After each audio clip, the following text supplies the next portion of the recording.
সকালের first light, সবথেকে বড় কাজ সেটাও হয়ে গেছে। খাওয়া যাক। এই হচ্ছে আমাদের জ্যাকেট, এটা 30 মিনিটস জলে চুবানো থাক। বহুত জিল্লি লাগছে, সাউথ সিরিয়াস। আমার বাবার সব মল এটা। পেট ভরেছে কিন্তু মনটা ভরেনি। অনেস্ট রিভিউ দিয়ে দিলাম। ঘড়িতে টাইম হচ্ছে এখন 4:22। Good morning everyone, welcome back to the channel. ঘুম থেকে উঠে গেছি, সব ready and I am all set to go. Kolkata যাচ্ছি আমরা এখন, return back to home. Let's go. সব রেডি, নিচে যাব। কালকে দাদাকে আমি বলে রেখেছিলাম যে 4:30টার মধ্যে বেরোবো, তো ও বললো নিচে লোক থাকবে, অসুবিধা নেই। গাড়িটাকে ওয়ার্ম আপ করবো অ্যান্ড দেন আমরা টুয়ার্ডস কলকাতা। সব রেডি অ্যান্ড আমি এই সুন্দর হোটেলের রুমটাকে এখন টাটা করে বেরিয়ে যাচ্ছি। এটা চাপাবো, নিচে যাবো, গাড়ি ওয়ার্ম আপ করবো অ্যান্ড বেরিয়ে যাবো। ঘড়িতে টাইম হয়ে গেছে এখন সেম কালকের মতন 4:45। ওই টাইমে বেরোলাম। আশা করছি 4:45, 4:06, 4:07, 4:08, 4:09, ওই 9টার মধ্যে ঢুকে যাব কলকাতা। ম্যাপ লেগে গেছে। আমরা দীঘাকে টাটা বলে এখান থেকে বেরিয়ে যাচ্ছি। এই যে ডান দিকে হচ্ছে আমাদের সি বিচ ছিল, আমরা স্ট্রেট গিয়ে বাঁ দিক নিয়ে নেবো। প্রবলেমটা কি, রাস্তাটা এদিক থেকে বেরোনোর সময় খুবই একটা সরু একটা রাস্তা, মানে ওই রাস্তা দিয়ে আপ ডাউন হচ্ছে, তারপর রাস্তাটা 2 লেন হচ্ছে, তারপরে 4 লেন।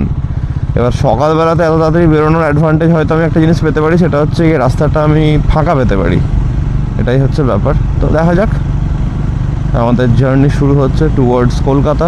কতক্ষণ লাগে দেখা যাক, অ্যান্ড কতটা স্মুথ হয় সেটাও দেখা যাক। ঠাকুরের আশীর্বাদ নিয়ে, বাবা মায়ের আশীর্বাদ নিয়ে, জয় বজরংবলী, আমাদের সঙ্গে থেকো। আমরা শান্তিভাবে সেফভাবে যেন বাড়ি পৌঁছে যাই, যেমনভাবে এসেছিলাম। চলো, জয় দুর্গা, জয় বজরংবলী।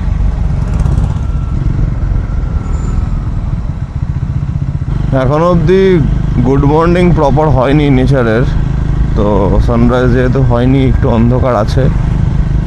স্ট্রিট লাইটের ভরসা একটু সাবধানে যেতে হবে, কারণ আমি আসার সময় কালকে দেখেছি এদিকে রাস্তা কিন্তু অতটা ভালো নেই, জায়গায় জায়গায় খারাপ আছে,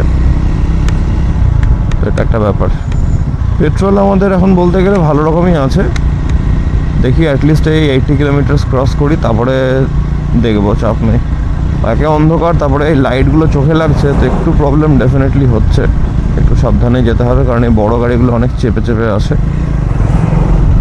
অসুবিধা নেই, রাস্তা টেকনিক্যালি ফাঁকা আছে, হাতে আমাদের অনেকটাই সময় আছে।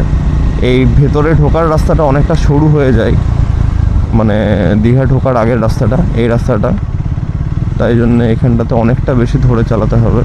অ্যান্ড বড়ো গাড়িদেরকে একটু আপার ডিপার না মারলে হবে না, ওদের একটু বুঝতে সুবিধা হবে। মাথা ঠান্ডা রেখে একটু বুদ্ধি ধরে গাড়ি চালাতে হবে।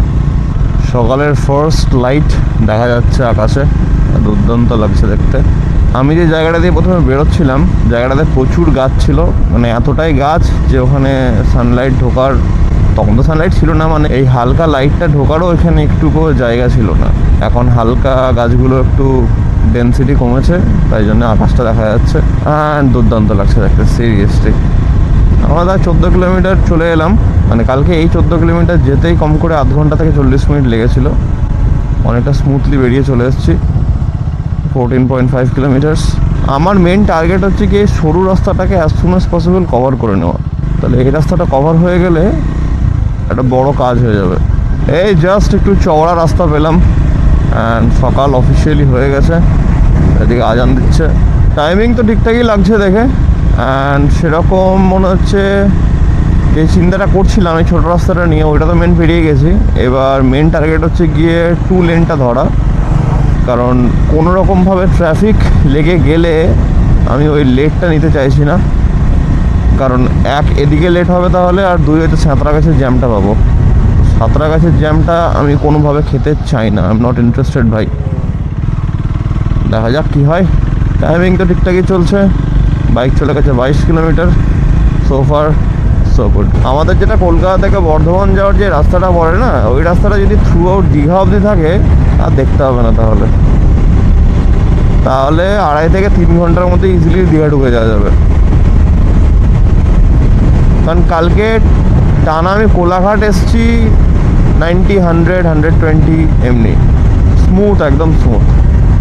আর টাইমিংটা আমি ওইভাবে চুজ করেছিলাম বলে অনেকটা স্মুথ হয়েছে, কারণ সাঁতরাগাছিতে জিরো ট্রাফিক, জিরো। ওই হালকা যেটা একটা কনজেশন ছিল ওই 2 মিনিটের 3 মিনিটের, তা ওটা কনজেশন বলবো না, মুভিং ট্রাফিক ছিল, কোনো ট্রাফিক নেই। কালকে কলকাতা থেকে বেরিয়েছি বিভৎস স্মুথ। দেখা যাক, এখন ঢোকার সময় মনে হচ্ছে সাঁতরাগাছির জ্যামটা থাকতে পারে, কারণ সাঁতরাগাছি একটা এমন জায়গা ওই ভোর রাত ছাড়া ওখানটা ফাঁকা ফাঁকা খুব চাপ। আর দুর্দান্ত সানরাইজ হয়েছে আমাদের সামনে, হালকা হালকা লাইট চোখে পড়ছে, হেভি লাগছে। বিশাল কিছু কিন্তু বাজছে না, 6:02 বাজছে। কামারদা পেরিয়ে একটা এইচপি পেট্রোল পাম্প আছে, এখানে দাঁড়ালাম। গাড়ি চললো 94 কিলোমিটার টানা। এবার একদম কলকাতা গিয়ে থামবে, 2-5 মিনিটের ব্রেক নিলাম। গাড়িটা পুরো রিফুয়েল হয়ে গেছে, 600 টাকা তেলও ভরে নিয়েছি। চলো বেরোনো যাক। সোফার জার্নি তো বেশ ব্যাপকই যাচ্ছে, ওয়েদারটাও খুব স্বাদ দিচ্ছে, সুন্দর একটা ওয়েদার হয়ে আছে, তো ইটস অল গুড। সব থেকে বড় কাজ সেটাও হয়ে গেছে, হালকা একটু টয়লেট হয়ে গেছে, পেট সর্টেড। চলো বেরিয়ে যাই। রাস্তা বেশ ছিমছামি আছে এখন, সেরকম ক্রাউড নেই, অ্যান্ড টাইমিংও সেটাই আছে বেসিক্যালি। কটা বাজছে, 6:50, মানে এই 7টা বাজবে এবার।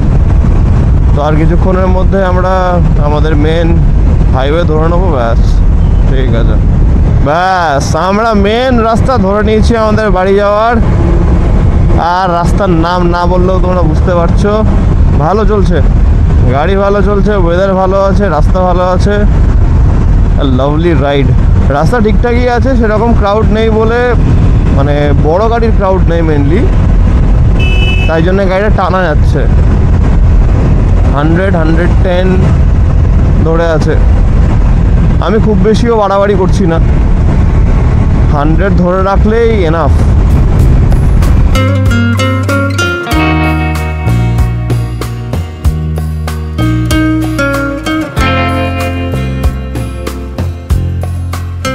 আজকের দিনটাকে লিখে রাখবো, তার কারণ হচ্ছে আজকে কলকাতায় ঢুকতে আমাকে একবারের জন্য দাঁড়াতে হয়নি। সাঁতরাগাছিতে কোনো ট্রাফিক নাই, মানে হোয়াট, এটা কি বিশাল ব্যাপার। আমি একটা রেকর্ড বানাতে চলেছি, যে রেকর্ডটা আমি তোমাদেরকে একদম তোতলাচ্ছি ভাই এক্সাইটমেন্টে। যে রেকর্ডটা আমি বাড়ি গিয়ে তোমাদেরকে বলবো। রাস্তা থেকে চিন্তায় পেরে গেছো, আমরা এবার বিদ্যাসাগর সেতু ঢুকতে চলেছি। বাড়িটা ঢুকি তাড়াতাড়ি, দিয়ে তোমাদেরকে বলছি আমি, ঠিক আছে? না ভাবলাম তোমাদেরকে দেখিয়ে দিই, চলে এলাম। আর কি মজা, ভালো টাইমে ফাঁকায় সলিড ঢুকে গেলাম বিদ্যাসাগর সেতু। আমরা ঢুকে কলকাতা এন্ট্রি হয়ে গেল আমাদের, ব্যাস। বাট এবার হ্যাঁ, একটু স্পিডটা মনে রাখতে হবে, হচ্ছে ব্যাপার। গাড়ি চললো 191.4, হ্যাঁ আমরা বাড়ি 4:54-এ বেরিয়েছি, বাড়ি ঢুকলাম 8:35। তো আমার টোটাল লাগলো 3 ঘন্টা 40 মিনিট। এটা একটা রেকর্ড, এটাই বলছিলাম, 3 ঘন্টা 40 মিনিটে দীঘা থেকে কলকাতা। বহুত বাজে অবস্থা, ঘেমে চান। তারপরে কলকাতা ঢোকার পরে যা হয় আর কি ট্রাফিকের মধ্যে অবস্থা। বাট হ্যাঁ, সাঁতরাগাছির জ্যাম একদমই পাইনি আমি ভাই পরে কথা বলছি। আগে আমাকে একটু ফ্রেশন আপ হতে দাও, একটু চান ফান করি, গায়ে জল দিই, এই ঘামা জামাগুলো খুলি, যাতা অবস্থায় আছে। স্নান করে পেয়ে গেছিল খিদে, আলাম কিছু তারা খেতে হবে, ছোট্ট করে ব্রেকফাস্ট করি, সানডে আছে, অসুবিধা নেই। শর্মা সুইটস থেকে অর্ডার দিলাম ক্লাব কচুরি, দেখো চলে এসছে। চলো একটু পেট পূজা করা যাক, খেয়ে নি। খিদেও পেয়েছে বেশ ভালো রকমের, কিছু তো খাওয়া হয়নি সকাল থেকে, চলো খাওয়া যাক। দুর্দান্ত ঘন্টা মতো শুলাম, ঘুম আসছে না আমার, ঘুম ভেঙে গেল, উঠলাম। আমি খুব এক্সাইটেড আছি যে ব্লগটাকে এডিট করব, যাওয়ার ব্লগটা, আসার ব্লগটা, তো ওটা নিয়ে বসবো এখন, তাড়াতাড়ি এডিটটা করি। আই এম ভেরি এক্সাইটেড তোমাদেরকে দেখানোর জন্য। ব্লগটাকে রেডি করে রাখবো, দুটো ব্লগই চেষ্টা করি তাড়াতাড়ি করে নেওয়ার। আজকে যাওয়ারটা অ্যান্ড আসারটাও করতে হবে, তো লেটস ডু ইট। অনেকদিন থেকে তো জ্যাকেটটা পরছি, বাট জ্যাকেটটা পরিষ্কার করা হয়নি। অ্যান্ড এবার ওই জলের ছোটা, তারপর ওই গাড়ি চালাচ্ছি, বৃষ্টি হয়েছিল রাস্তার মধ্যে, ওই সব কাদা জলগুলো এসছে। তো রাইনক্সের জ্যাকেটটা আমি একটু আজকে পরিষ্কার করব এখন। তো সব আগে জিনিসগুলো খুলতে হবে, ভেতরে যা যা লাইনার্স আছে। তারপর প্রসেসটা আমি দেখলাম আর একবার, কারণ মনে ছিল না, ওয়েবসাইটটা দেখে নিলাম ওদের কীভাবে পরিষ্কার করতে হয়। পুরো প্রসেসটা তোমাদেরকে আমি বলছি। আগে জিনিসটা খুলি। খোলাটা আমি শর্টসে দিচ্ছি, তোমরা যারা যারা এই জ্যাকেটটা ইউজ করছো বা এই টাইপের জ্যাকেট ইউজ করছো একটু হলেও হেল্প হবে। বাট পুরো খোলাটা তোমরা শর্টসে দেখতে পাবে, যে পুরো গিয়ার্সগুলো কীভাবে খুলতে হয়, দিয়ে ওটাকে কাচতে হয়। তো ওটা চেক আউট করো শর্টসে। অ্যান্ড এবার তোমরা দেখতে পাচ্ছ যে আমি ওটাকে জলে চোবাচ্ছি, ওই প্রসেসটাই বলছি এরপরে। এই হচ্ছে আমাদের জ্যাকেট, এর ভেতরে লাইনার্সগুলোকে খুলবো, দিয়ে এটাকে জলে চোবাবো। Let's do it. সব খোলা হয়ে গেছে এখানে, পুরোটা তোমরা শর্টসে দেখতে পাবে। আর এখন আমাদের জ্যাকেট একদম পুরো normal jacket without any protection হয়ে আছে।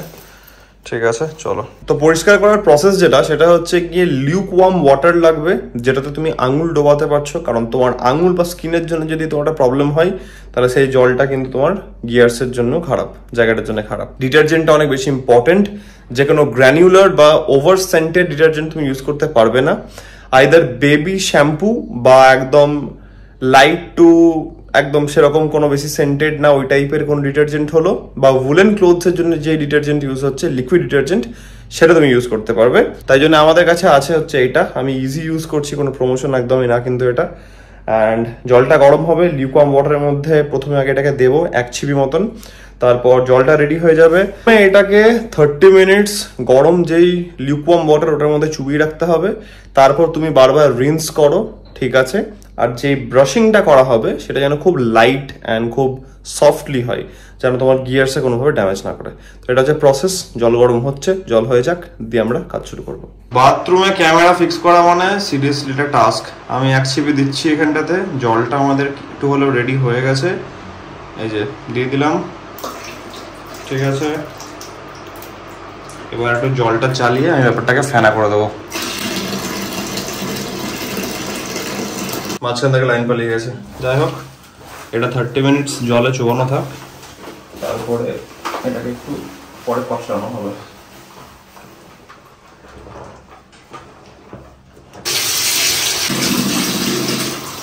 ধোয়া স্ক্রাবিং সব হয়ে গেছে।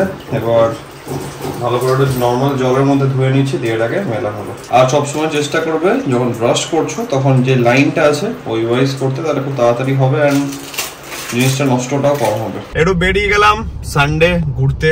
আর ঘোরাটার সঙ্গে একটা মেন কাজ, সেটা হচ্ছে গিয়ে দুর্গা পুজোতে ছদ্দি সবাইকে তো দেওয়া দিয়ে একটা ব্যাপার থাকে। ছদ্দি দিয়েছে বাবার জন্য টাকা, একটু বাবার জন্য একটা জামা কিনতে হবে, কারণ এবার ছদ্দি একটু ব্যস্ত আছে, ছদ্দির কেনার সময় হয়নি। তো বাবার ওই জামাটা আমি কিনতে যাবো। গড়িয়াহাট যাচ্ছি কেন, ওখানে হাতের কাছে অনেক অপশন আছে, বাট ভগবানই জানে যে পার্কিং পাবো কি পাবো না, দেখা যাক কি হয়। খিদে পাচ্ছে প্রচন্ড খিদে পাচ্ছে, কারণ জার্নিটা যে লেভেলে হয়েছে পরপর 2 দিন ব্যাক টু ব্যাক, সেরকম তো লাইট খেয়েছিলাম, হেভি কিছু খাইনি। তাই জন্য খিদেটা বেশ ভালো রকমই পেয়ে আছে। খিদে ইজ গিভিং মি চাড়া ইন দ্য পেট। আজকের দিনটায় বাইরে খেয়ে নেবো, কারণ রান্না বান্নার প্রিপারেশন তো সেরকম কিছু নেই। বাকিটা কালকে থেকে তো আবার ব্যাক টু ডায়েট। ওই হচ্ছে কারেন্ট আপডেট। আপাতত সামনে জ্যাম দেখতে পাচ্ছি, গাড়ি টুকুস করে চলছে গরু গাড়ির মতো। আর কি বহুত ঝিল্লি লাগছে। সাউথ সিটি এলাম, ভাবলাম যে গড়িয়াহাটে পার্কিং পাবো কি পাবো না। সাউথ সিটিতে নাকি লাইফে আজকে প্রথম আমি দেখছি যে পার্কিং ফুল, 2খানা পার্কিং ফুল, গাড়ি রাখার জায়গা নাই। আরে ভাই, সব কটা গাড়ি বেরোচ্ছে, আমার ছোট্ট বড় গাড়ি ঢুকিয়ে দিতে দে, একটা কোনায় রেখে দেবো গাড়িটাকে আমি।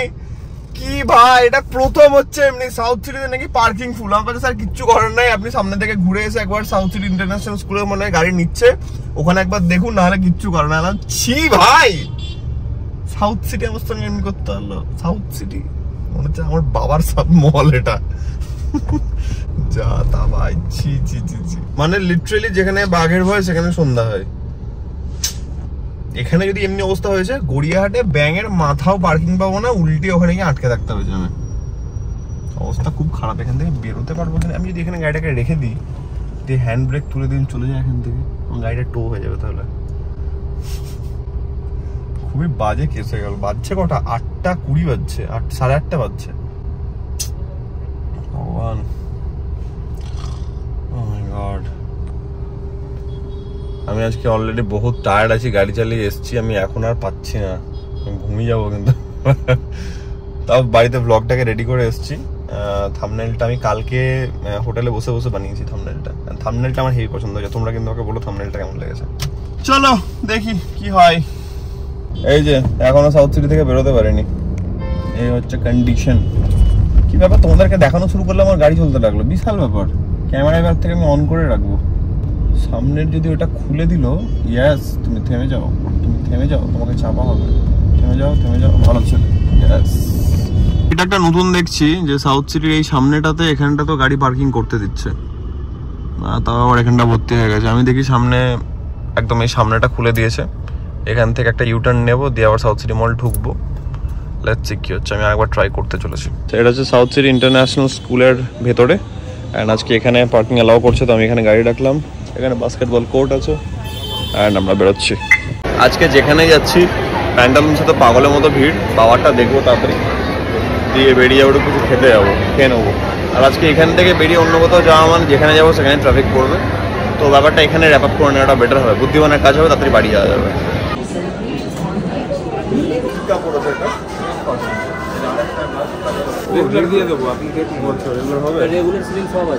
এই দুটো রেগুলারের মধ্যে পাবো একটা, ঠিক আছে।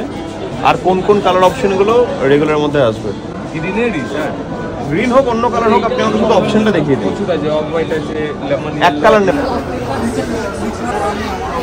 এটা হচ্ছে আজকে সাউথ সিটি ক্রাউড, বেশ সুন্দর সাজিয়েছে দুর্গাপুজোর জন্য।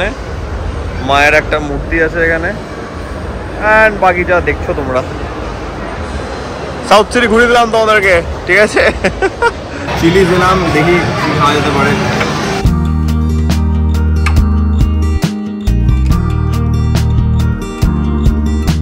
পার্কিং লটে ঢুকলাম গাড়ি নিতে। একটা কথা আমি বলবো, যেটা আমি ফিল করেছি, ডেফিনেটলি আমাকে এটা বলতে হবে। চিলিজে আমি বহুবার এসেছি, এই নিয়ে অগুন্তিবার হয়ে গেছে, বাট আজকে আমি যেটা জিনিস একটা দেখলাম, দেখে বহুত ইরিটেটিং লাগলো। দাম 19-20 সব কিছুরই বেড়েছে। কতটা বেড়েছে আমার ঠিক মনে নেই, আমি অনেকদিন আগে এসেছিলাম, বাট আগেও দাম ছিল, এমনি না যে 200 টাকা ছিল আগে এখন 500 টাকা হয়ে গেছে, সেটা না। দাম মিনিমাল বেড়েছে, কিন্তু দাম অনুযায়ী কোয়ান্টিটি প্রচুর কমিয়ে দিয়েছে। এর আগে এত কোয়ান্টিটি থাকতো যে লাস্ট অব্দি খাওয়া যেত না, ঠিক আছে। আজকে একদম পুরো গরিবের মতো ছিটে ফোটা কোয়ান্টিটি দিয়েছে। তোমরা তো দেখলে কি খেলাম, পাস্তাটা দেখে মনে হচ্ছিল না যে কিছু আছে ওটার মধ্যে। যাই হোক, ভাবলাম তোমাদেরকে বলে দিই, তো এই হচ্ছে ব্যাপার। যাই হোক, ঠিক আছে, পেট ভরেছে কিন্তু মনটা ভরেনি, কারণ আই এম নট হ্যাবিচুয়েটেড যে চিলিসে এতটা কম দেয় বা কিছু। দেখে একটু অড লাগলো আমার, ভালো একদমই লাগলো না। অনেস্ট রিভিউ দিয়ে দিলাম, গাড়ির কাছে চলে এসেছি, লেটস গো হোম।